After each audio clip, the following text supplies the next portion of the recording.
নমস্কার বন্ধুরা, আমার channel stitch and cook by সোমাতে আপনাদের সকলকে জানাই স্বাগত। চলে এসেছি আজকে নতুন আরও একটা ভিডিও নিয়ে। আজকের ভিডিওতে আমি আপনাদেরকে ব্লাউজে যে হুক এবং হুক পট্টির ঘর হয় এটা সম্পূর্ণ তৈরি করে দেখিয়ে দেব, কীভাবে আপনারা সঠিক নিয়মে হুক এবং হুকের ঘর পট্টি তৈরি করতে পারবেন ফিনিশিংভাবে। তো দেখতেই পাচ্ছেন কত সুন্দর দেখাচ্ছে।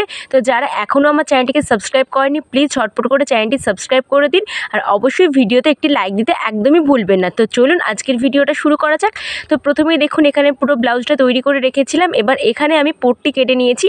তো পট্টিটার সামনের যে অংশটা তার থেকে কিন্তু একটু লম্বা রেখেছি, মানে একটু বাড়তিই রেখেছি 1 ইঞ্চির মতো, ঠিক আছে। আর এখানে কিন্তু পট্টির চওড়াটা আপনারা 1.5 ইঞ্চির মতো নিয়ে নিতে পারেন। তো এটা হচ্ছে হুকের যে ঘরটা হবে সেটার জন্য, মানে যেখানে আমাদের হুকটা সেলাই করতে হবে তার জন্য। তো সেম টু সেম মাপের এখানে লাইলিং কাপড়ও কেটে নিয়েছেন। অবশ্যই লাইলিং কাপড় কিন্তু দেবেন, তাহলে খুব মজবুতটা ভালো হবে।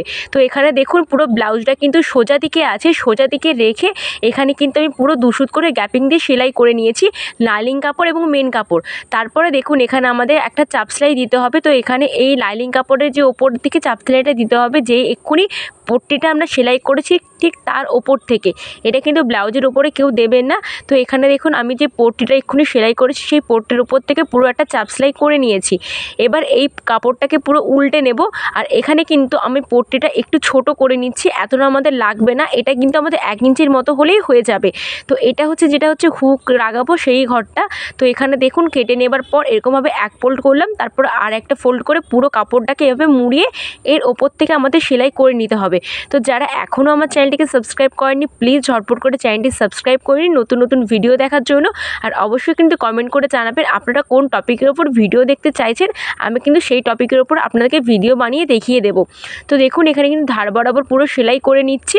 তো এখানে পুরোটা সেলাই হয়ে গেছে, তো দেখাচ্ছি এরকম ঠিক। এবার এক্সট্রা অংশগুলো কিন্তু কেটে বাদ দিয়ে দেবো। তো এবার এখানে হুক আর মানে হুকের যে পট্টিটা হবে সেটা লাগিয়ে দেবো, মানে ঘরের যে পট্টিটা সেটা।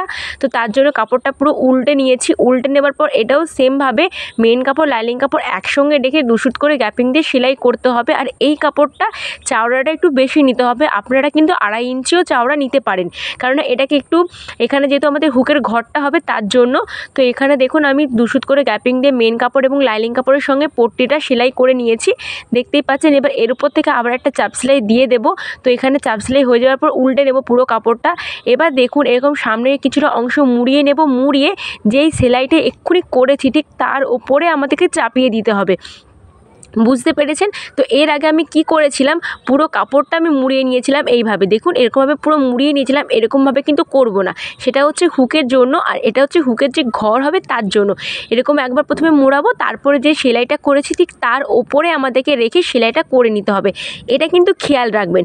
তো এটা কিন্তু এক্সট্রা কাপড় সামনের দিকে একটু বেরিয়ে থাকবে। তো এখানে কিন্তু আমাদের হুকের যে ঘরটা হয় সেটা কিন্তু রেডি করে নিতে হয়। তো দেখুন পুরো সেলাই করে নিয়েছি। তো আপনারা জানেন এর সাইড থেকে আরও একটা সেলাই থাকে, তো সেটাও কিন্তু দিয়ে দেবো 2 সুতের মতো একটু গ্যাপিং দিয়ে, কারণ এই ভেতরে আমাদের হুকের যে ঘরটা সেটা কিন্তু তৈরি করে নিতে হবে পরে হাতে।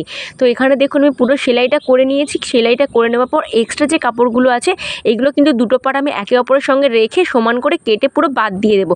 তো দেখতেই পেলেন কত সহজে এখানে কিন্তু হুক এবং হুকের ঘরটা তৈরি হয়ে গেল। তো আশা করছি ভিডিওটি ভালো লেগেছে। ভিডিওটি ভালো লাগলে অবশ্যই লাইক করে দিন, চ্যানেলটিকে সাবস্ক্রাইব করে দিন নতুন নতুন ভিডিও দেখার জন্য। দেখা হচ্ছে অন্য কোনো নতুন ভিডিও। আজকের জন্য